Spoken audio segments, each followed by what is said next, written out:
Ketika uang rakyat dikhianati, skandal korupsi MBG, dan kemarahan yang meledak, Indonesia kembali dibuat marah.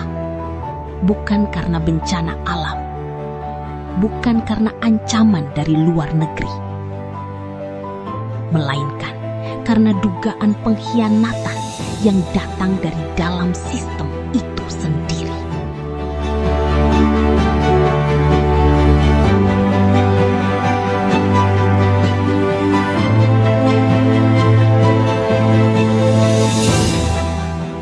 Sebuah dugaan korupsi yang menyeret program makan bergizi gratis atau MBG.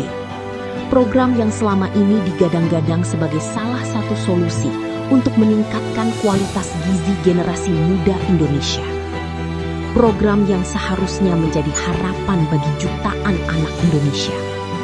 Program yang dibiayai dari uang rakyat. Namun kini justru menjadi sorotan karena dugaan praktik korupsi yang nilainya sangat besar dan diduga melibatkan sejumlah pejabat penting di lingkungan pelaksana program tersebut.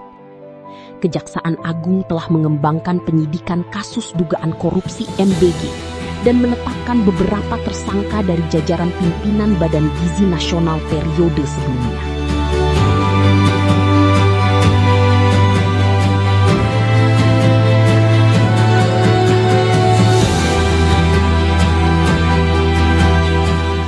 Selama berbulan-bulan, masyarakat mendengar satu pesan yang terus disampaikan pemerintah.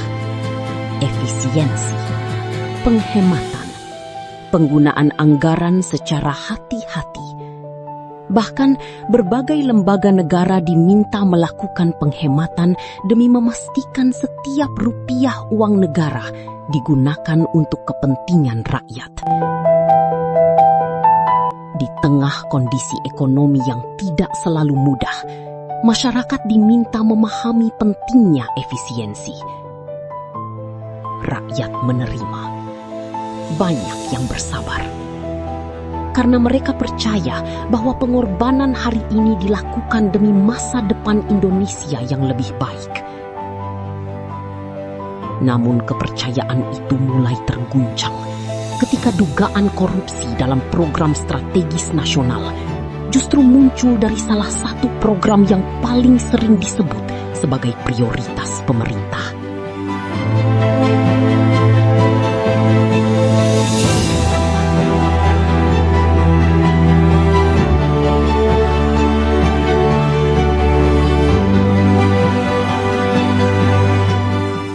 Bagi masyarakat, persoalannya bukan hanya soal angka, bukan hanya soal berapa miliar atau berapa triliun rupiah yang mungkin hilang. Yang lebih menyakitkan adalah makna di baliknya. Karena setiap rupiah yang diduga dikorupsi itu sesungguhnya adalah hak rakyat. Hak anak-anak untuk mendapatkan makanan yang layak. Hak keluarga kurang mampu yang berharap masa depan anaknya menjadi lebih sehat.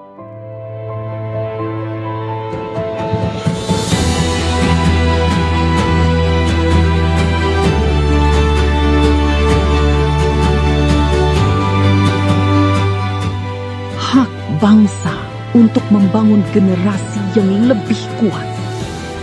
Ketika uang untuk program sosial dikorupsi, masyarakat melihatnya bukan sekedar kejahatan administrasi, melainkan pengkhianatan terhadap masa depan. Kemarahan publik pun semakin meluas. Di media sosial, berbagai tagar bermunculan. Diskusi publik berkembang. Aktivis, akademisi, dan organisasi masyarakat sipil mulai mempertanyakan tata kelola program MBG. Sejumlah kelompok masyarakat bahkan menuntut audit menyeluruh, transparansi anggaran, dan evaluasi total terhadap pelaksanaan program tersebut.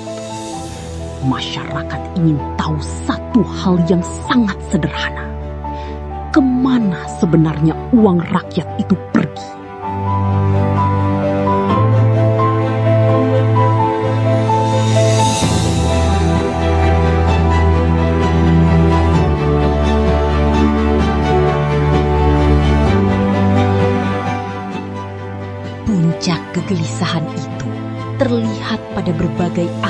demonstrasi yang berlangsung pada 12 Juni 2026.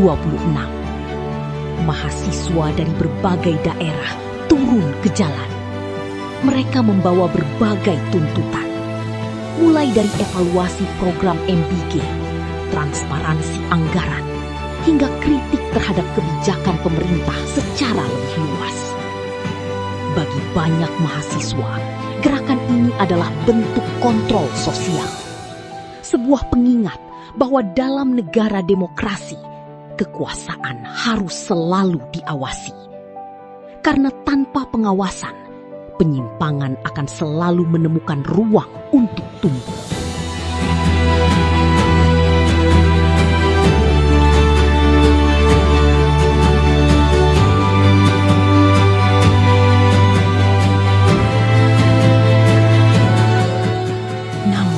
Di sisi lain, kita juga harus melihat persoalan ini dengan kepala dingin. Tidak semua yang turun ke jalan memiliki tujuan yang sama. Sejarah telah menunjukkan bahwa setiap gelombang kemarahan publik seringkali menarik berbagai kepentingan untuk ikut menumpang. Ada yang benar-benar memperjuangkan keadilan.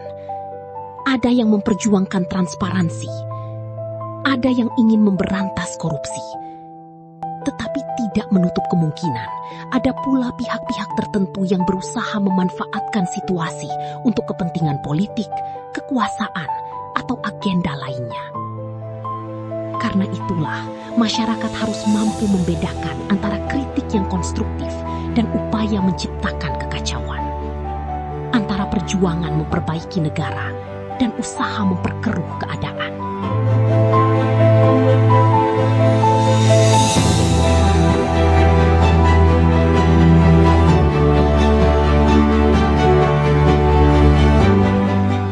Korupsi harus dilawan, tetapi stabilitas negara juga harus dijaga. Kedua hal ini bukanlah musuh yang saling bertentangan. Justru keduanya harus berjalan bersama. Negara yang sehat adalah negara yang mampu memberantas korupsi tanpa kehilangan stabilitas. Negara yang mampu menghukum pelaku tanpa menghancurkan kepercayaan publik terhadap sistem hukum. Negara yang mampu melakukan reformasi tanpa terjebak dalam kekacauan.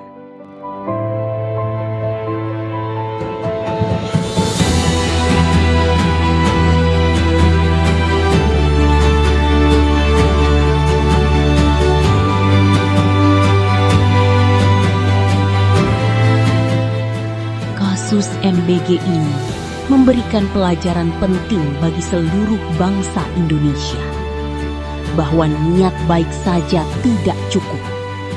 Program sebesar apapun tidak akan berhasil tanpa pengawasan yang kuat, tanpa transparansi, tanpa akuntabilitas, dan tanpa integritas dari orang-orang yang diberi amanah untuk mengelolanya.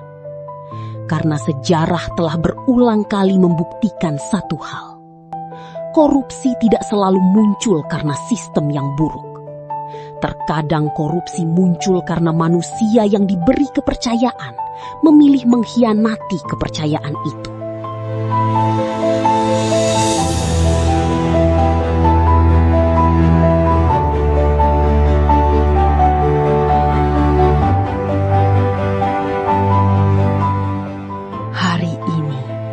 Rakyat Indonesia tidak hanya menunggu proses hukum.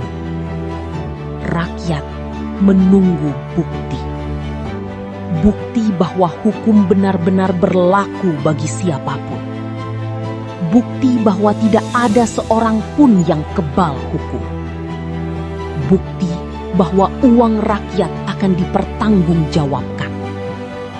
Dan bukti bahwa negara masih berpihak kepada kepentingan rakyat banyak.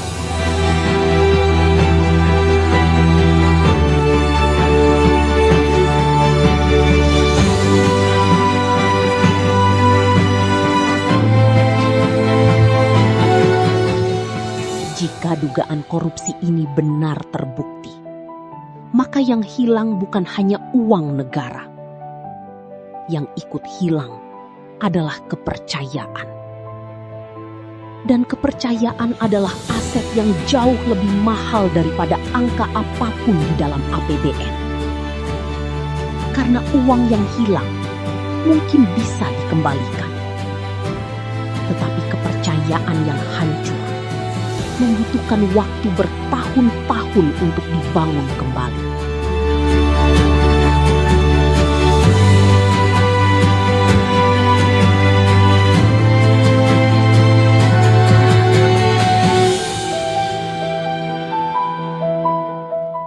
Pada akhirnya, pesan yang harus kita ingat bukanlah tentang kemarahan, melainkan tentang tanggung jawab.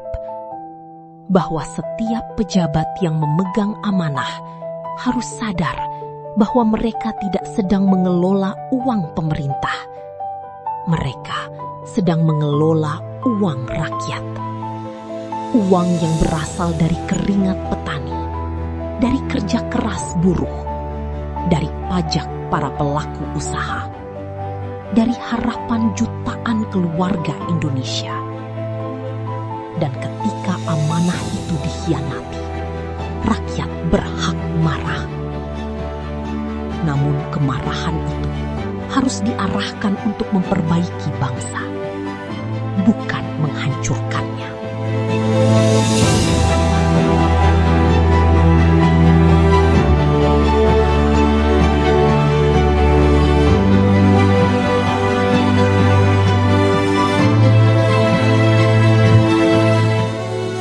Sudah seharusnya negara tegas untuk mengambil langkah yang berani, merampas harta kekayaan para koruptor, memiskinkan para koruptor pengkhianat bangsa, demi melindungi hak-hak rakyat. Dan sampai saat ini, para perwakilan rakyat yang membawa suara rakyat, yang mengatasnamakan rakyat, tidak berani membuat undang-undang perampasan aset-aset terpidana korupsi, tidak berani melindungi hak-hak rakyat yang dicuri. Pertanyaannya, apakah Anda sudah layak dikatakan perwakilan rakyat, yang mana bagian dari hak rakyat dibiarkan dikorupsi?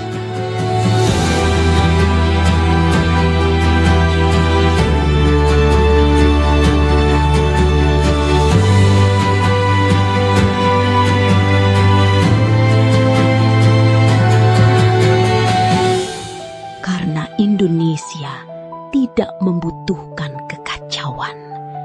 Indonesia membutuhkan keadilan. Indonesia membutuhkan transparansi. Indonesia membutuhkan pemimpin dan aparatur yang jujur.